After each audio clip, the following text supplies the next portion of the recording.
Reforço Betel, só a educação liberta. E panificadora Bom Deguste Delicatessen oferecem Jornal Mundial. Olá, boa noite. Boa noite. Os presidentes do Brasil e dos Estados Unidos se reúnem na Malásia para tratar das tarifas impostas às exportações brasileiras. Eles discutem caminhos para a suspensão das medidas e reforçam o compromisso de aprofundar o diálogo econômico entre os dois países. O presidente Lula acredita em uma solução definitiva para a imposição das tarifas. O governo dos Estados Unidos anuncia um acordo preliminar para frear a guerra comercial com a China. O presidente argentino Javier Milei alcança uma vitória contundente nas eleições legislativas de meio mandato. O maior porta-aviões do mundo enviado pelos Estados Unidos chega à costa da Venezuela. Pesquisadores da Universidade Federal de Roraima descobrem pegadas de dinossauros na Amazônia. E o jovem brasileiro João Fonseca conquista o maior título da carreira no tênis profissional. O Jornal Mundial começa agora.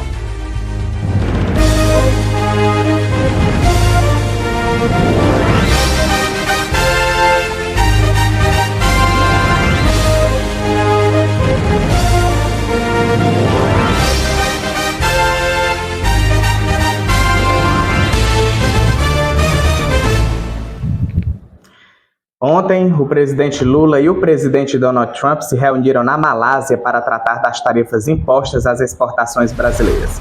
Durante a conversa, descrita por Lula como franca e construtiva, os líderes discutiram caminhos para a suspensão das medidas e reforçaram o compromisso de aprofundar o diálogo econômico entre os dois países. O presidente Lula se reuniu neste domingo em Kuala Lumpur, na Malásia, com o presidente americano Donald Trump. Após o encontro, Lula afirmou nas redes sociais que teve uma ótima reunião com o presidente Trump. Segundo Lula, foi discutido de forma franca e construtiva a agenda comercial e econômica bilateral. Os dois líderes se reuniram à margem da cúpula da Associação das Nações do Sudeste Asiático. Antes da reunião, Trump e Lula concederam uma entrevista. Ao ser questionado sobre quais eram as condições para reduzir as tarifas para o Brasil, o republicano afirmou: "Vamos ver, estamos lidando com isso agora e vamos discutir por um tempo e acho que provavelmente chegaremos a uma conclusão bem rápido.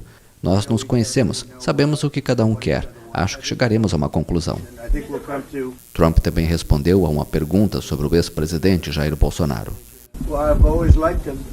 "Sempre gostei dele, me sinto muito mal pelo que aconteceu com ele. Sempre achei que ele era direto, mas sabe, ele está passando por muita coisa." Lula ressaltou seu otimismo com a reunião. Eu acredito que, primeiro, a imprensa vai ter boas notícias depois que terminar a reunião. Antes de começar a reunião, são só suposições. O Brasil tem todo o interesse de ter uma relação extraordinária com os Estados Unidos e eu estou convencido, eu disse antes de chegar aqui, eu estava muito otimista com a possibilidade de nós avançarmos, sabe, na manutenção da relação mais civilizada possível entre Brasil e Estados Unidos.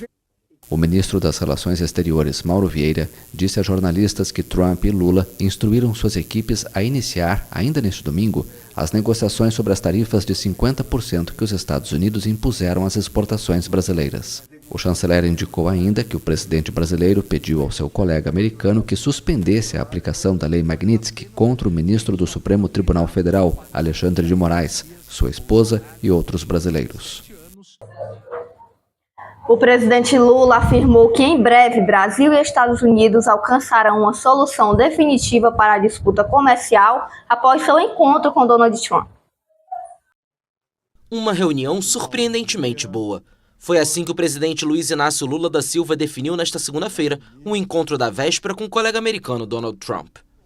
Eu, sinceramente, estou muito otimista com a reunião de ontem e acho que nós vamos encontrar uma solução para o tarifaço. Eu estou convencido de que em poucos dias nós teremos uma solução definitiva, sabe, entre Estados Unidos e Brasil, para que a vida siga boa e alegre.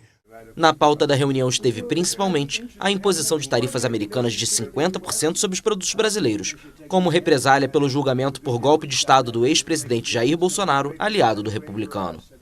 Durante o encontro à margem da cúpula da Associação das Nações do Sudeste Asiático, realizada em Kuala Lumpur, capital da Malásia, os dois também discutiram a atuação americana no Mar do Caribe. O petista ofereceu ajuda em uma negociação com a Venezuela, em um momento de tensão com a presença de navios militares americanos na região e o bombardeio de embarcações que Washington classifica como narcotraficantes.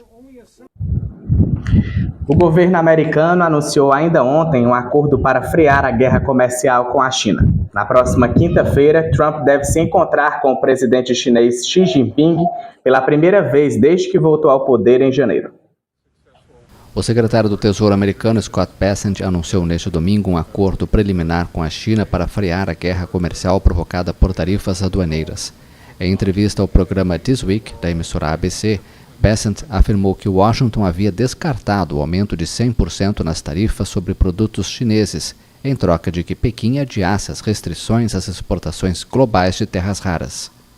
As tarifas serão evitadas, declarou Bessent, após concluir as conversas com o vice-primeiro-ministro chinês He Lefeng em Kuala Lumpur, capital da Malásia. Ainda segundo Bessent, Pequim concordou em realizar compras substanciais de produtos agrícolas americanos, um setor que é uma importante base de apoio político interno para o governo e que foi duramente atingido pela disputa tarifária entre os dois países. As declarações de Bessent foram divulgadas enquanto o presidente americano Donald Trump iniciava em Kuala Lumpur uma viagem pela Ásia. Essa viagem terminará com uma reunião na próxima quinta-feira entre Trump e o presidente da China, Xi Jinping. Será o primeiro encontro desde que o republicano voltou ao poder em janeiro. O maior porta-aviões do mundo, enviado pelos Estados Unidos na sexta-feira, chegou ontem ao pequeno arquipélago situado em frente à Venezuela, em um momento em que o presidente americano Donald Trump intensifica sua pressão sobre Nicolás Maduro. Um navio de guerra dos Estados Unidos, lançador de mísseis, chegou neste domingo a Trinidad e Tobago, um pequeno arquipélago situado perto da Venezuela, em um momento em que o presidente americano Donald Trump intensifica sua pressão sobre o líder venezuelano Nicolás Maduro. A chegada do USS Gravely havia sido anunciada na quinta-feira passada pelo governo do arquipélago, cuja ponta ocidental está a cerca de 10 quilômetros da Venezuela. O destroyer permanecerá atracado em Port of Spain, capital de Trinidad e Tobago, até quinta-feira, período durante o qual uma unidade de fuzileiros navais americanos realizará um treinamento conjunto com as forças de defesa do pequeno país caribenho. A primeira-ministra de Trinidad e Tobago, Kamla Persad-Bissessar, é uma fervorosa apoiadora de Trump e adotou desde a sua posse em maio um discurso contra a imigração e a criminalidade venezuelana em seu país. O presidente venezuelano Nicolás Maduro acusa o novo governo de Trinidad e Tobago de servir aos interesses de Washington. Pela primeira vez, o sistema de seleção unificada permitirá o uso das notas das 3 edições mais recentes do Enem para a seleção dos candidatos em universidades públicas. Veja na reportagem de Caio Teles. Pela primeira vez, o Sistema de Seleção Unificada, o SISU, permitirá o uso das notas das 3 edições mais recentes do Enem 2023, 2024 e 2025 para a seleção dos candidatos em universidades públicas. Ou seja, o aluno que fez o Enem de 2023, por exemplo, e quem não chegou a se inscrever nas edições atual da prova, também poderá concorrer à vaga por meio do programa. A mudança está prevista no edital número 22/2025, publicado no Diário Oficial da União e disponível na página do SISU. Até então, apenas a nota da edição mais recente do exame era aceita. Mas e se a prova do outro ano tivesse sido mais fácil? O sistema de correção do Enem é chamado Teoria da Resposta ao Item. A nota oficial não é simples soma do número de acertos. Essa técnica mede a coerência no desempenho. Se o estudante tiver acertado as questões mais difíceis e errado as mais simples, provavelmente chutou as alternativas. Consequentemente, ganhará menos pontos do que aquele que respondeu corretamente as fáceis e errou só as difíceis. Uma das justificativas do uso de TRI é justamente possibilitar a comparação de notas em diferentes provas. De acordo com o Ministério da Educação, será considerada a pontuação que gerar o melhor média ponderada no curso escolhido. Mas por que a média ponderada? Ao fazer o Enem, os candidatos alcançam determinadas pontuações em cada uma das provas. Ao se inscrever no SISU, a média será diferente dependendo do curso e da universidade escolhida. Por exemplo, é possível que a graduação em Física atribua um peso maior à nota de Matemática do que um de Jornalismo, que dará maior importância para as ciências humanas. Até a mais recente atualização desta reportagem, o INEP não havia esclarecido se seria possível usar a nota de uma edição na primeira opção do curso e de outra na segunda opção. A regra de usar as últimas edições da prova do SISU não vale para quem participou como treineiro, ou seja, só as notas válidas no ano de conclusão do ensino médio poderão ser usadas. A mudança já apareceu no edital de adesão das instituições do Ensino Superior do SISU 2026, cujo prazo vai desta segunda-feira até o dia 28 de novembro. Todas as etapas devem ser realizadas pela plataforma SISU Gestão. As universidades e institutos federais interessados precisam ter finalizado a ocupação das vagas da última edição em que participaram. Durante o período da adesão, será possível reabrir e ajustar o termo de participação antes da assinatura final. O SISU é o sistema do governo federal que permite aos estudantes concorrer gratuitamente a vagas em universidades públicas do país, utilizando a nota no Enem. O presidente da Argentina, Javier Milei, obteve uma vitória surpreendente e contundente nas eleições legislativas de ontem. O partido governista A Liberdade Avança venceu por uma diferença de 9 pontos a nível nacional, após quase 2 anos de reformas ultraliberais que o presidente prometeu aprofundar a partir de agora.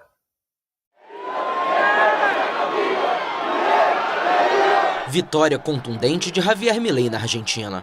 O presidente obteve uma vitória expressiva nas eleições legislativas, em que seu partido, A Liberdade Avança, conquistou mais de 40% dos votos, superando amplamente o peronismo, que em suas diferentes vertentes somou pouco mais de 31%. Hoy claramente ha sido un día histórico para la Argentina.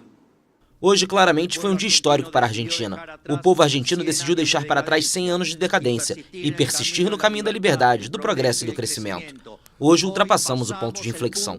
Hoje começa a construção da grande Argentina. O governo terá, a partir de 10 de dezembro, 1/3 na Câmara dos Deputados para blindar os vetos presidenciais a seus projetos que enfrentam resistência no Congresso. No Senado, no entanto, terá que formar alianças para avançar em reformas estruturais que exijam maiorias. Durante os próximos 2 anos, temos que fortalecer o caminho reformista que iniciamos para mudar de uma vez por todas a história da Argentina. Agora estamos focados em realizar as reformas que a Argentina precisa para consolidar o crescimento e o avanço definitivo do país, para que a Argentina seja grande novamente.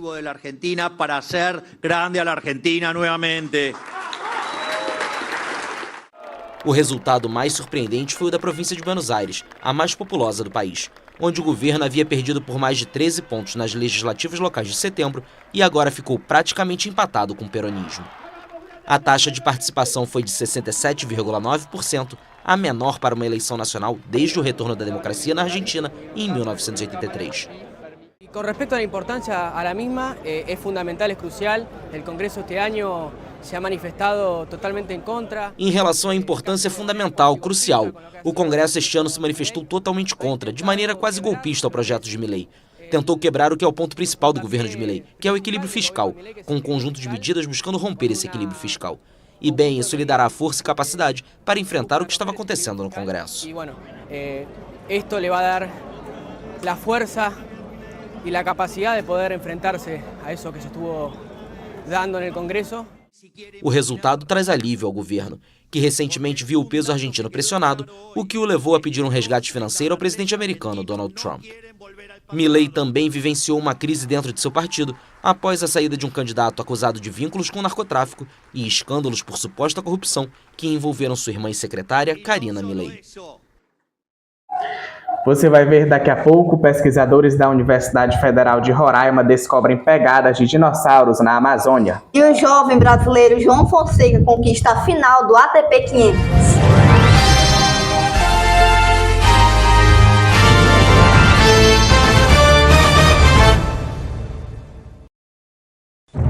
Jornal Mundial é patrocinado por Reforço Betel, só a educação liberta. Panificadora Bom Deguste Delicatessen, surpreenda-se com o sabor. E vereador Dinho do Frango, para fazer a diferença.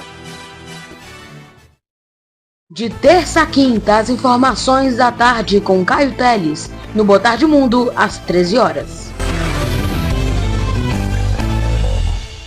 Sábado News, todo sábado de manhã com Eduardo Elau, às 9 horas da manhã.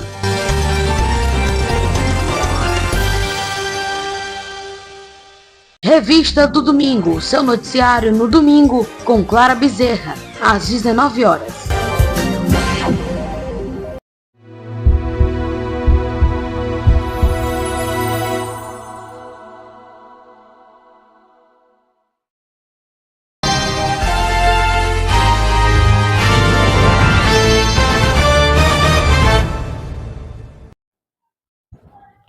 O motociclista de 41 anos morreu ontem após se envolver em um acidente com um caminhão-trator na MGC 497, próximo ao Palácio Motel, no perímetro urbano de Uberlândia.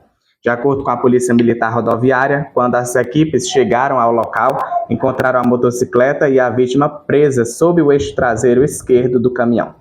O Corpo de Bombeiros confirmou a morte da vítima ainda no local. A perícia da Polícia Civil também foi acionada para realizar os trabalhos técnicos. Segundo o relato do motorista do caminhão, de 38 anos, e de uma testemunha, o motociclista teria tentado uma ultrapassagem em local proibido, momento em que colidiu com o veículo de carga. O condutor do caminhão não sofreu ferimentos. Ainda conforme a PMRV, o caminhoneiro não possuía habilitação para conduzir o caminhão e, ao ser submetido ao teste do bafômetro, apresentou o resultado de 0,10 mg de álcool no sangue. O veículo também não estava devidamente licenciado e foi removido para o pátio. O caso foi repassado à Polícia Civil para a apuração das circunstâncias do acidente. A Polícia Científica do Rio Grande do Norte anunciou que o endereço eletrônico do site de agendamento da Carteira de Identidade Nacional no Estado foi alterado.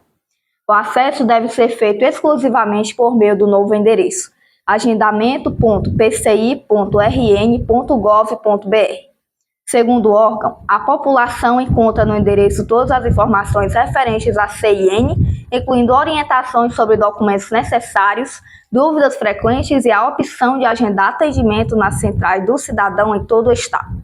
O site também conta com a aba Mais Postos, onde estão disponíveis os endereços e contatos das câmaras municipais cooperadas que realizam um serviço de emissão do documento em parceria com a Polícia Científica. Atualmente, são ofertadas cerca de 3.000 vagas diárias para agendamento em todo o Rio Grande do Norte. As vagas abrem sempre às 8 horas para o dia útil seguinte, garantindo mais agilidade e previsibilidade no atendimento ao público. O furacão Melissa, que está passando pelo Caribe, atingiu hoje categoria 5, a máxima. O fenômeno já provocou pelo menos 4 mortes no Haiti e na República Dominicana, e de acordo com o Centro Nacional de Furacões dos Estados Unidos, pode causar inundações catastróficas na Jamaica. O furacão Melissa, que avança pelo Caribe, alcançou nesta segunda-feira a categoria máxima. O Centro Nacional de Furacões dos Estados Unidos informou que o fenômeno atingiu a categoria 5, com ventos de quase 260 km por hora. Pelo menos 4 pessoas morreram na passagem da tempestade pelo Haiti e República Dominicana, onde provocou chuvas intensas e deslizamentos de terra. O sistema de emergência dos dominicanos está utilizando drones para entregar suprimentos e provisões aos afetados pelas enchentes causadas pelo Melissa. O furacão está se deslocando a um ritmo preocupantemente lento, o que significa que as áreas em sua trajetória podem enfrentar condições adversas por muito mais tempo. No domingo, o Centro Nacional de Furacões dos Estados Unidos lançou um alerta. Essas condições de furacão, potencialmente grandes furacões, permanecerão ou ocorrerão sobre a Jamaica por mais de 24 horas, e as condições de tempestade tropical podem persistir por 2 a 3 dias. Por que isso é tão importante? É um evento de longa duração, em que você terá que ficar em um abrigo em casa por até 2 a 3 dias, possivelmente mais para comunidades que podem ficar isoladas pelas inundações catastróficas.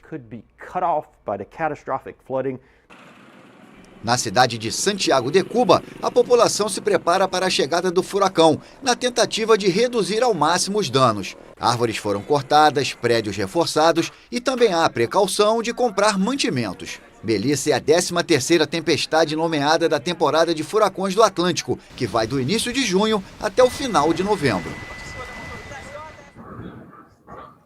O jovem João Fonseca conquistou o maior título de sua ainda curta carreira no tênis profissional.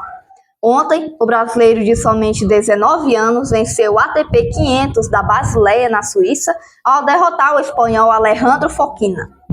O jovem tenista brasileiro João Fonseca conquistou neste domingo, dia 26, o segundo título de sua carreira ao vencer o espanhol Alejandro Davidovich e se tornar campeão do ATP 500 da Basileia.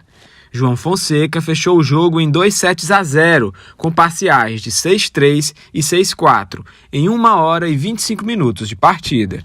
Aos 19 anos, o brasileiro se tornou o segundo campeão mais jovem da história de um torneio ATP 500, atrás apenas do espanhol Carlos Alcaraz, que venceu o Rio Open e o torneio de Barcelona em 2022. Emocionado, João declarou: abre aspas, é uma loucura. Quero agradecer à minha família e aos meus treinadores que me ajudaram a alcançar este feito incrível. Fecha aspas. O jovem carioca contou que os pais chegaram do Brasil para assistir à sua maior conquista até agora. Mostrando um jogo agressivo nas devoluções, João quebrou o saque do adversário logo no início e manteve o domínio durante toda a partida. Davidovich ainda salvou um match point quando sacava, perdendo por 5-3, mas não resistiu no game seguinte. Com o título na Basileia, o segundo da temporada, João Fonseca entra pela primeira vez no top 30 do ranking mundial.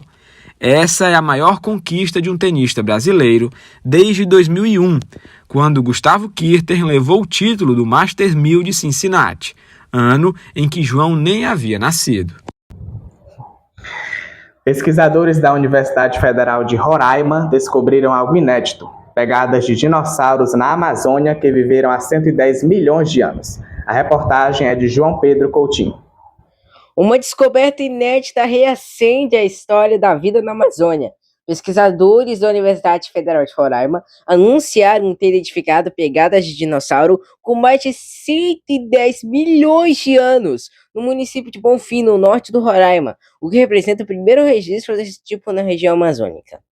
As marcas fossilizadas estão impressas em Lajedo Jararito, na bacia do rio Tacotu, e foram datadas em cerca de 110 milhões de anos, época que o ambiente era uma planície de inundação, ou um local semiárido. Entre os vestígios identificados há trecho até 30 metros de expansão, pegadas de dinossauros herbívoros, possíveis saurópodes de pescoço longo e também de carnívoros, semelhantes a raptores com 3 dedos. Os pesquisadores lembram que há mais de 14 anos de trabalho até a confirmação científica dos achados. E até então, registros de dinossauros na Amazônia eram extremamente escassos. E encontrar pegadas completas muda o entendimento sobre a fauna pré-histórica na região. O local pode se tornar um polo de turismo geológico e paleontológico, além de rede de investigação científica, valorizando a ciência local e a memória natural da região. Ao encontrar essas pegadas, a equipe da UFRR literalmente fez uma viagem no tempo. Marcas deixadas por dinossauros há mais de 100 milhões de anos agora ajudam a desenhar um quadro novo da Amazônia, e mostram que ali, onde hoje predomina a floresta tropical, já caminhavam gigantes pré-históricos. O achado em Roraima abre capítulo inédito para a paleontologia brasileira e acende o alerta que muitos fósseis ainda podem estar escondidos sobre a vegetação ou rochas da Amazônia, e a história da Terra ganha novas páginas que agora podem ser lidas sobre a verde das árvores. Essas são as informações. João Pedro Coutinho, direto de Macapá, Amapá, para os estúdios do JM. Que achado histórico, né? Sim, impressionante. O Boa Tarde Mundo vai retornar na quarta-feira, por conta que amanhã o Caio não vai poder estar fazendo a gravação. Então, nós também com o JM retornamos na sexta. Hoje nós gravamos porque é feriado aqui. O Jornal Mundial de hoje fica por aqui. Para rever nossas reportagens, volte o vídeo aqui no YouTube e não esqueça de seguir nossas páginas lá no Instagram. Boa noite. Se inscreva no canal e deixe o seu like. Boa noite, até sexta-feira.